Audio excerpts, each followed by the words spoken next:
दर्शकों नमस्कार, मैं सुरेंद्र चौहान और आप देख रहे हैं संघर्ष जसपुर। और बहुत दिनों के बाद हमारे बीच में आज बाबा नागनाथ जी हैं। स्वागत है आपका हमारे चैनल में। बहुत बहुत नमस्ते, प्रणाम सभी को।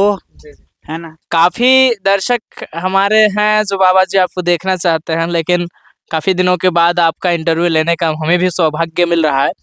और आज आपसे हमने समय मांगा, आपने अपना बहुमूल्य समय दिया। दर्शकों मैं अब आपको बताना चाहूंगा कि बाबा नागनाथ जी कुछ और कर रहे हैं आजकल। और इसके विषय पे अगर बाबा नागनाथ जी का अपडेट्स अगर आप लोग देखते रहते हैं तो जरूर पता होगा। बाबा जी आपका अचानक से, जैसे आपने सारा मोह माया त्याग दिया था, त्यागने के बाद आप जंगल में गए थे, वहां साधना की सारी चीजें, फिर आप का मन हुआ कि आप जो सामाजिक व्यवस्था है उसके ऊपर सुधारने के लिए कुछ पहल करें। आपका बहुत ज्यादा बयानबाजी भी आने लगा। उसके बाद कुछ एफआईआर हुई। उसके बाद फिर अचानक से आप जो है उन सामाजिक बयानबाजियों से निकल करके एक हट करके अलग जीवन जी रहे हैं। इस तरीके से समझ में आती है लोगों की। क्या कहना चाहेंगे? ऐसा है कि हम लोग ना बाहर की परिस्थितियों के अनुसार ज़्यादा नहीं चलते हैं। हाँ। अंदर की हमारी पुकार को ज़्यादा सुनते हैं, यानी कि अंतरात्मा की आवाज़ को सुनते हैं। जी। दुनिया हमें क्या सोचे क्या बोले उसको हम ज़्यादा क्या है गौर नहीं करते हैं, जी। चाहे तो उसके ऊपर हम ज़्यादा चिंता नहीं करते हैं। जी।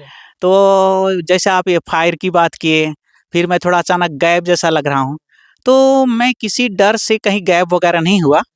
मुझे अच्छी तरह से क्लियरली ऐसा दिखाया गया कि ये धर्म और राजनीति का जो बंदर बांट का धंधा चल रहा है ना, जो कि मेरी समझ यहाँ तक है कि ये धर्म और राजनीति मेरे लिए आजकल गुड्डा गुड़ियों का खेला हो गया है। जैसे बच्चे लोग गुड्डे गुड़ियों का खेला खेलते हैं ना, कोई हारता है, कोई जीतता है, किसी कोई मारता है, पीटता है, कभी बच्चे रोते हैं, कभी हंसते हैं। तो मुझको आजकल वो प्रभावित नहीं करता है, समझ में आ रहे। तो इसलिए मैं बहुत ज़्यादा उसके संबंध में आजकल बात नहीं करना चाहता हूँ। मेरा फोकस अभी दो चीज़ पर है, एक है एजुकेशन पर, हायर एजुकेशन पर, और दूसरा स्वास्थ्य पर।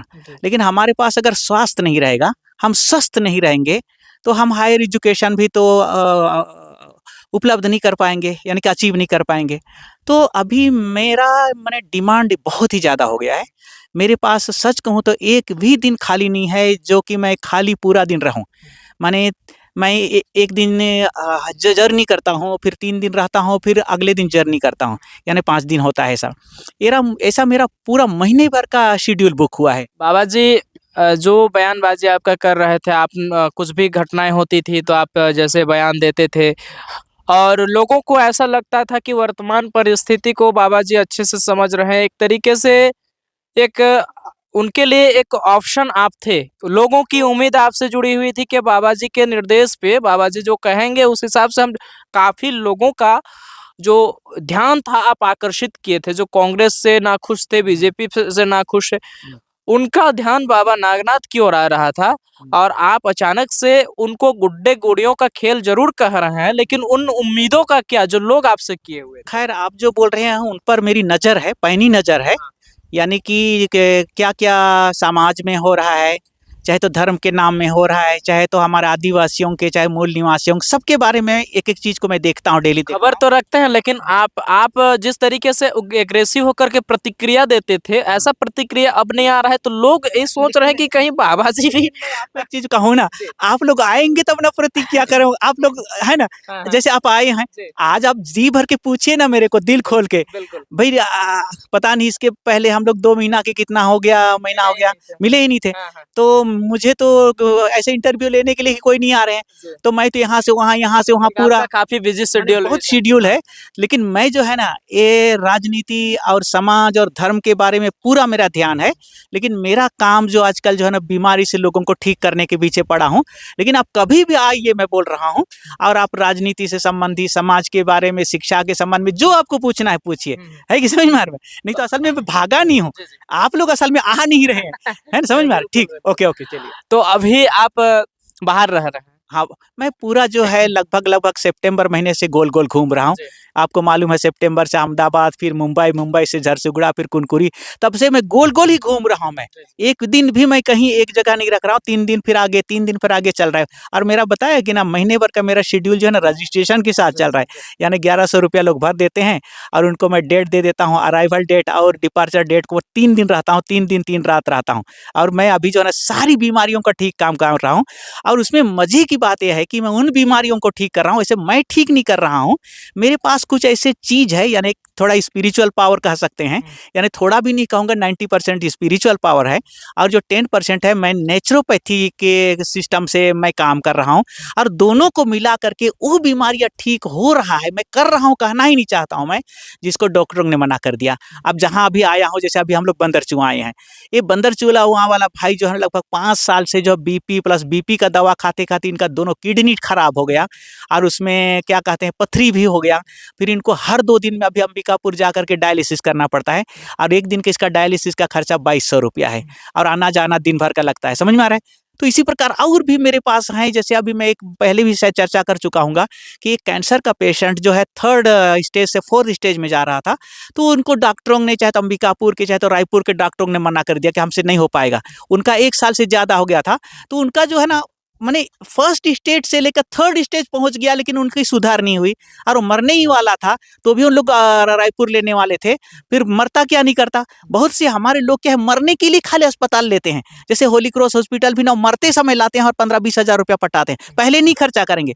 तो जो एक बिटिया बोली कि बाबा डॉक्टरों ने तो मन बोल दिया है कि नहीं होगा हमसे, फिर भी हम रायपुर ले जाने वाले हैं, लेकिन आपने कहा तो हमने डिसाइड कर लिया कि अगर आप आएँगे तो हम लोग रायपुर नहीं लेंगे। तो मैंने बोला कब आना है? तो कल। तो मैं तुरंत गया और 3 दिन खाली उनके पास रहा और वो आदमी अभी बहुत बढ़िया हो गया है। स्वस्थ वो हो गए। स्वस्थ हो, माने पूरी तरह से तो नहीं हुआ है, कम से कम 2-3 महीना लगेगा, लेकिन वो आदमी कभी बैठ नहीं सकता था और जो है ना बहुत दर्द होता था दिन-रात। अभी उसको कोई दर्द-वर्द नहीं है। अच्छी तरह से बैठता है, अच्छी तरह से खाना खाता है, तो अच्छी तरह से नहाता है, यानी कि सुधार जो है ना माने ज़बरदस्त हुआ है, ऐसा है। तो 1 आध 2 महीना के बाद वो जो है ना और भी चलना-फिरना, काम करना चालू कर देगा। इसी प्रकार से अभी जो है मैं सितंबर से आज क्या हो गया है, माने मार्च का पता नहीं कौन-सा 9 तारीख हो गया है। तो इतना मैं जहाँ-जहाँ गया ना, इसका रिज़ल्ट इतना ज़्यादा है कि मैं इतना एक्साइटेड हूँ, हैं? तो इसलिए जो है ना लोग भी अब मुझे काफ़ी लोग पहचान गए हैं, क्योंकि कुछ वीडियो-वोडियो भी बनता रहता है, उसका परिणाम भी दिखाई दे रहा है। जैसे अभी मैं परसों ही आया वहाँ से, यानी कि सोनमुठ सन्ना से आया। वहाँ लगभग 50 लोग आए थे, सुबह-शाम आते थे और उसमें से बहुत सारी बुढ़िया लोग, यानी कि लगभग 55 टू 60-65 वाले बुढ़िया लोग थे, माने कि माताएँ चाहे तो बुजुर्ग महिलाएँ कहो। वो लोग चल नहीं सकते थे ठीक से और एकदम कुबड़ी होके डंडा पकड़ के चलती थी। लेकिन उनको 2 से 3 दिन में डंडा फेंकवा दिया मैंने और वो लोग सीधे होके नाचने लगे। आपने मेरा वीडियो देखा होगा। वो सारी महिलाएँ जो नाच रही हैं ना, वो सारी कुबड़ी महिलाएँ थी, ऐसा है। तो बहुत मने मज़ा आ रहा है। मज़ा इसलिए नहीं आ रहा है क्योंकि लोग ठीक हो रहे हैं, इसलिए नहीं कि लोग बीमार हो इसलिए मज़ा आ रहा है। कभी-कभी लोग उल्टी बातें करना चालू कर देते हैं कि लोग को जब हम बीमारी से ठीक कर रहे हैं और उन लोगों को बहुत अच्छा लग रहा है, तो अच्छा लग रहा है। और माने कि एकदम पैसे-वैसे की बात तो मैं करता नहीं हूँ। साधारणतः वही बोल देता हूँ, क्योंकि शेड्यूल को क्या है क्या करना चाहिए, मैनेज करना पड़ता है। तो खाली आप रजिस्ट्रेशन के लिए ₹1100 फ़ोन पे कर दो और इतना-इतना तारीख को मैं आ रहा हूँ कहता हूँ और आ ही जाता हूँ मैं। बाकी मैं उनसे पैसे भी नहीं माँगता हूँ, लेकिन लोग तो ना इतना प्रेम करते हैं कि अच्छा खाना खिलाते हैं और उसके बाद में दान दक्षिणा भी करते हैं, तो हमारा तो वसूल हो जाता है। ठीक है ना? लेकिन जैसे आप कह रहे हैं सारे स्वास्थ्य और हम देख भी रहे हैं कि आप उन बीमार परिवार के पास जा भी रहे हैं। लेकिन अचानक से एफआईआर हुआ और एफआईआर के बाद ही जैसे आपका ये कदम हो गया ना, तो लोगों में एक नैरेटिव ये फैल गया कि कहीं बाबा जी डर के ना भाग जाए। जो उम्मीद किए हुए लोग थे, उनमें थोड़ा-सा ये क्लियर नहीं हो मैं तो पाया। वही तो बोल रहा हूँ ना। अब मैं हवा में तो ऐसे बोलूँगा नहीं। भई आप लोग आओगे तब ना मैं बोलूँगा। बिल्कुल, आप ही लोग नहीं आ रहे तो मैं बोलूँ क्या? ऐसे हवा में बोलूँगा तो ये कैसे आपका वीडियो बनेगा और अपलोड होगा? बिल्कुल। इसलिए तो आपको 15 दिन में आना चाहिए, महीना में आना चाहिए। लेकिन समझ में आ रहा है? मैं तो अपना काम कर रहा हूँ, लेकिन मेरी प्रायोरिटी क्या है? माने वैसे भी मैं ऐसा नहीं कह रहा हूँ कि माने देखिए, मुझे तो राजनीति डायरेक्ट करना ही नहीं है। हाँ, माने मुझे ना चुनाव लड़ना है ना? ना ही रैली करना है, हाँ। ना चुनाव प्रचार करना है। लेकिन जो समाज में हमारे साथ जो अन्याय हो रहा है, अत्याचार हो रहा है अनैतिकता वगैरह हो रहा है, उसके खिलाफ तो मैं रोज दिन नजर रखता हूँ। और मैंने थोड़ा बहुत अगर आप देखेंगे मेरा वीडियो वगैरह को, तो उसमें कुछ लोग जो बीच बीच में टपकते हैं उनको जवाब भी देता हूँ कमेंट वगैरह में। लेकिन आप लोग ही, आपको मैं डायरेक्ट अक्यूज नहीं कर रहा हूँ, आरोप नहीं लगा रहा हूँ, लेकिन आप लोग आ नहीं रहे हो ना। आप आइए ना, मैं रोज देता हूँ आपको बैठ, बिल्कुल। आप रोज आइए, मैं बैठ देता हूँ। तो आप नहीं आएंगे तो मैं कैसे बैठ दूंगा, फिर आप इसको अपलोड कैसा करेंगे? इसलिए ऐसा है। नहीं, मतलब सही तरीके से प्रसारित नहीं हो पाई कि नहीं बाबा हो जी का कदम क्या हो रहा है, ये सारी चीजें, ये अपडेट गैपिंग हो गई, जिसके वजह से लोगों को मैं तो उसमें उसकर भी क्या है, मैं उसकर के साथ अभी नहीं रह रहा हूँ, क्योंकि मैं तो घूम रहा हूँ, है ना, वो पारिवारिक आदमी है, तो कभी बीच बीच में चला भी जाता हूँ तो बना भी लेते हैं। तो लेकिन क्या है कि मैं जो है ना, पूरा मेरा बैलेंस है, दो चीज, एक है आध्यात्म और दूसरा राजनीति। क्योंकि आध्यात्म चाहे तो धर्म कहिए, और राजनीति जो एक ही था, माने कि एक ही तराजू के दो पड़ले हैं, तो ये दोनों को मैं बराबर रखा हूँ। लेकिन मेरा आध्यात्म का तो छोटा छोटा वीडियो बन भी रहा है जैसा तैसा, तो आपको लग रहा है। लेकिन दूसरा जो राजनीति के वाला पक्ष कोई आके मुझसे पूछे, ऐसा माने आप जैसे पत्रकार लोगों की तरफ से ही नहीं आने की वजह से हो रहा है। उसमें मैं तो जवाब नहीं दिया। हाँ, इसलिए मैं तो अभी फिर क्लियर से कह रहा, रोज आप आइए और बैठ लीजिए और जो भी पूछना है पूछिए। बिल्कुल। क्योंकि मैं वीडियो वगैरह रोज दिन जाता नहीं तो कम से कम 6 घंटा 8 घंटा देखता हूँ। हाँ। लेकिन मैं 3 प्रकार का वीडियो देखता हूँ। एक तो हमारे हेल्थ से रिलेटेड, दूसरा क्या है स्पिरिचुअलिटी से रिलेटेड, माने स्पिरिचुअलिटी में बॉडी माइंड और क्या है, बॉडी माइंड और इमोशन वगैरह के बारे। और तीसरी जो राजनीति की मैं पैनी नजर रखता हूँ, माने हमारे देश की राजनीति नीति भी, और चाहे तो आप अगर आप इराक ईरान और क्या अमेरिका वगैरह, चाहे तो इजराइल वगैरह की भी बात करेंगे तो मैं मोटा मोटा देखता हूँ, है ना, समझ में आ रहा है, ऐसा है। तो इसलिए क्या पूछना चाहते हैं, चले आपकी शिकायत मैं दूर कर देना चाहता हूँ। नहीं, यही था, लोगों में जो थोड़ा सा भ्रम था हाँ। कि बाबा जी आखिर इतने दिन से कुछ इस तरीके से प्रतिक्रिया नहीं आ रहा था। हाँ। तो इस बात को हमारा जिम्मेदारी भी था कि लोगों को हम बताएं कि बाबा जी अभी कहाँ व्यस्त हैं, क्या कर रहे हैं, जिसके कारण जो है नहीं हो पा रहा है, या फिर क्यों नहीं हो पा रहा है, ये बातें, यही एक डाउट था दोनों में व्यस्त जो हूँ। कि क्लियर हो गया। मैं दोनों में व्यस्त हूँ, आध्यात्मिकता में भी तो बहुत ही व्यस्त हूँ। बिल्कुल। लेकिन आप लोग रोज आ सकते हैं, हाँ। और मेरे पास आप आधा घंटा 1 घंटा रोज टाइम दूंगा मैं आपको, बिल्कुल, है ना। खाना खाने के बाद आप रोज एक दिन जो है ना 1 घंटा मैं आप टाइम दूंगा, 1-2 घंटा टाइम दूंगा।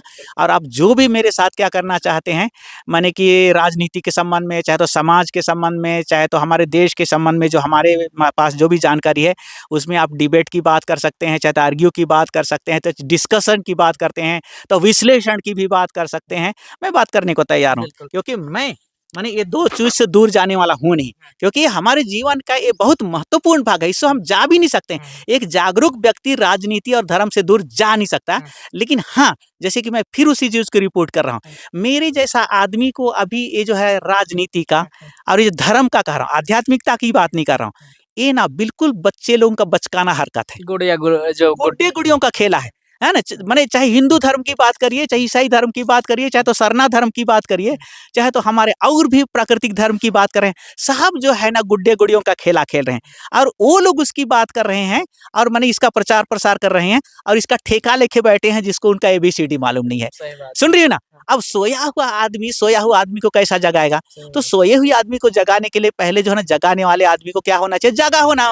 वो खुदे भटका हुआ है, उसको खुदे उसके बारे में ज्ञान नहीं है ना। उसके साथ आप जो है ना, माने कि अगर आप विश्लेषण भी करेंगे ना, या तो आप डिबेट भी करेंगे ना, तो उनके पास ना तर्क होता है ना वितर्क होता है, एक ही होता है, मालूम है ना, कुतर्क, जो उनके दिमाग में फिट हो गया है। खाली जो ना कुछ भी आप बढ़िया से पूछिए, बड़े कितने अच्छा से उठपटांग बात करेंगे, है ना, समझ में आ रहा है। तो वैसे लोगों के साथ भी हम लोग बातें करते हैं, लेकिन फिर भी क्या है ना, उस प्रकार के लोगों के साथ बातें करने में कोई मजा भी नहीं है। हालांकि हमारे पास कोई सजा भी नहीं है, मैं बता रहा हूँ। वो बच्चों से क्या नाराज होने का यार, है ना, समझ में आ रहा है। जैसे अभी एक आदमी मैं बता रहा हूँ, पूछ ही रहे तो, जैसे हमारे वीडियो वो हमेशा फॉलो करता है, उसका नाम है कुमार भगत। सुन रही हो ना, नाम ही ले लिए। नाम ही ले लिया, मैं तो डरता नहीं हूँ ना। तो कुमार भगत जो है ना, कितनी अच्छा काम करो और हमारा खराब ढूंढता है, और वो मुझ पर बार बार आरोप लगा रहा है कि ये अंध भक्ति फैला रहा है। उसे सबसे पहले अंधा और भक्ति क्या है, वो शब्द का मीनिंग ही नहीं मालूम है। वो बोलता है कि मैं आपसे ज्यादा पढ़ा लिखा हूँ, मैं तो बहुत हाईली एजुकेटेड नहीं हूँ, इसलिए मैं क्लेम भी नहीं करता हूँ। लेकिन भाई, मैं आपको सवाल पूछता हूँ, उसका जवाब क्यों नहीं देते हो? और आपके सवाल का तो मैं हर समय हमेशा जवाब देता हूँ, ठीक है ना। तो इसलिए क्या, वो मेरे को बोलता है कि बाबा अंध भक्ति फैला रहा, माने अंध भक्ति फैला रहा। बताए मैं माने कि कितना साइंटिफिक तरीके से फिजिकल उसका सवाल क्या है? उसका सवाल बस उसका सवाल इतना ही है कि मेरा कोई भी वीडियो मैंने देखेगा और बोलेगा ऐसा कि आप कृपया अंधभक्ति ना फैलाएं और आप जो है ना, आप आदिवासियों को अंधभक्ति में ना डालें। और तीसरा बोलेगा कि आप इनके पास मत जाओ, आप अस्पताल जाओ। तो मैं तो बोल रहा हूँ ना, आप अस्पताल ही जाओ, पहले बोल रहा हूँ, मैं कब मना कर रहा हूँ।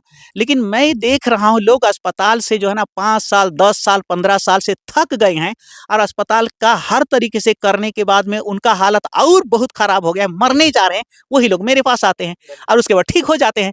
तो वो मुझे क्या साइंटिफिक के माने की चीज को सिखा रहा है, उसको पता ही नहीं है कि बॉडी कैसा काम करता है, इमोशन कैसा काम करता है, और क्या माइंड कैसा काम करता है, और स्पिरिट काम करता है। उसके बाद में उसके बारे में उसको ना एबीसीडी भी मालूम नहीं है, समझ में आ रहा है ना। और जो बीमारियां 3 प्रकार की होती है वो भी उसे मालूम नहीं है। एक प्रकार की जो बीमारी जो है ना, वैसे 3 प्रकार की होती है, लेकिन पहली मैं बता रहा हूँ मानसिक बीमारी।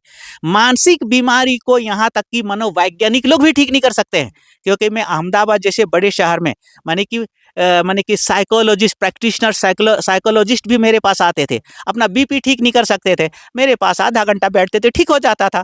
और आज भी मैं ललकारता हूँ मैंने क्या है कुमार भगत को, है ना, किसी भी प्रकार के लोगों को मेरे पास नहला धुला के लेके आओ, जो थक गए हैं उनको पहले उनको अस्पताल लेके जाओ। अस्पताल से ठीक नहीं होते हैं, चाहे तो कोई दवा दारू से ठीक नहीं होता है, तो खाली एक ही शर्त है मेरे पास, एक तो उनको क्या है नहला के लेके आओ, और वो नशा वशा पिला के नहीं लाने का, क्योंकि ये जो है ना क्या बोलना चाहिए, नशा और वासना मेरा सख्त माने विरोधी है।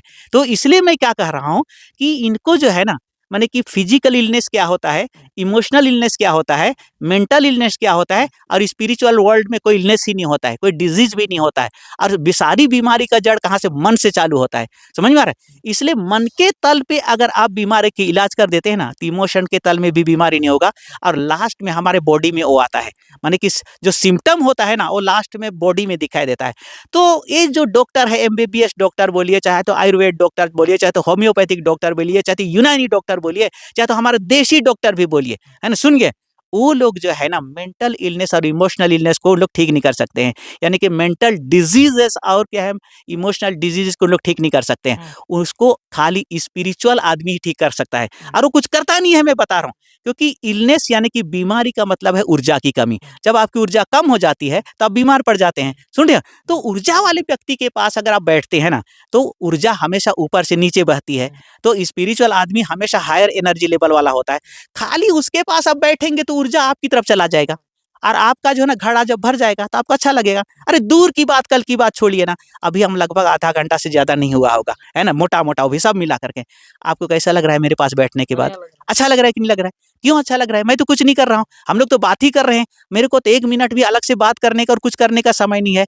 तो जो है ना मेरे माध्यम से एक प्रकार का ऊर्जा हायर लेवल ऑफ एनर्जी से आपकी तरफ जा रहा है, क्योंकि ये नेचर क्या है, ऊर्जा का नेचर एक ही है। इसी माध्यम से बाबा नागनाथ जी हर एक बीमारियों का इलाज अब कर रहे हैं। मैं कर रहा हूँ, बहाना भी ठीक नहीं है, ये अपने आप हो रहा है। अच्छा। खाली मेरा प्रेजेंस चाहिए, मेरी उपस्थिति में जो है ना ऊर्जा ऊर्जा का नेचर क्या है, पानी का नेचर क्या है ना, पानी हमेशा ऊपर से नीचे बहता है, इसी प्रकार ऊर्जा भी हमेशा ऊपर से नीचे आता है। तो बीमार है मतलब उनके पास ऊर्जा की कमी है। तो जैसे ही उन लोग नहा धो के मेरे पास आते हैं, सटासट ऊर्जा मेरे तरफ से उनकी तरफ बहती है, और जैसे ही उनको ऊर्जा मिलती है और एक लेवल के बाद उनको अच्छा लगने लग जाता है, और उनका दर्द कम होने लग जाता है, और उसके बाद में शांति मिलती है। शांति मिलती है तो क्या होता है, उनको गहरी नींद आती है। और एक ठीक से सोच लो, माने कि मेरा फंडा क्या है, गहरी नींद में आपके अंदर की ही चेतना, चाहे किसी भी जाति के हैं, चाहे किसी भी धर्म के हैं, आपकी सारी बीमारी ठीक कर देती है। समझ में आ रहा है? तो ऐसा मैं कर रहा हूँ कहना भी ठीक नहीं, का हो रहा है, सुन हो रहे रहा हैं? है। तो लोग जो है ना मेरे ऊपर आरोप लगाते हैं कि बाबा अंधभक्ति फैला रहा है। इन लोग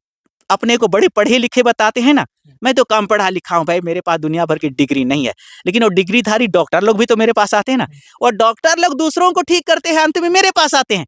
उनका बीपी ठीक नहीं हो रहा है, उनका डायबिटीज ठीक नहीं हो रहा है, और पता नहीं दुनिया भर का उनका वो ठीक नहीं हो रहा है। आखिर में मेरे पास आते हैं, नहा धो करके ठीक हो जाते हैं, और डॉक्टर लोग ठीक होके जाते हैं, ठीक है ना। तो ये जो कुमार भगत को मैं मैसेज देना चाहता हूँ, भाई साहब आप थोड़ा क्या है ना, अपना जो क्या बोलते हैं, ये लोटे के मेंढक या तो बाल्टी के मेंढक से थोड़ा बाहर, कम से कम कुआं में का मेंढक बनिए, और उसके बाद में तालाब का मेंढक बनिए, उसके बाद नदी का मेंढक बनिए, उसके बाद समुद्र में जाइए, और समुद्र कितना अथाह और असीम है ना उसको समझिए। बिल्कुल जो है ना वो बाल्टी का मेंढक बन के हम लोगों को सिखाने का प्रयास ना करे तो अच्छा रहेगा, समझ में आ रहा है? सही बात है कि नहीं? तो ये जो है आप लोगों के पहला सवाल का जवाब मिल गया कि बाबा नागनाथ जी अभी क्या कर रहे हैं और किन तरह के समाज सेवा में व्यस्त है। ये वीडियो आपको कैसा लगा जरूर बताइए। धन्यवाद।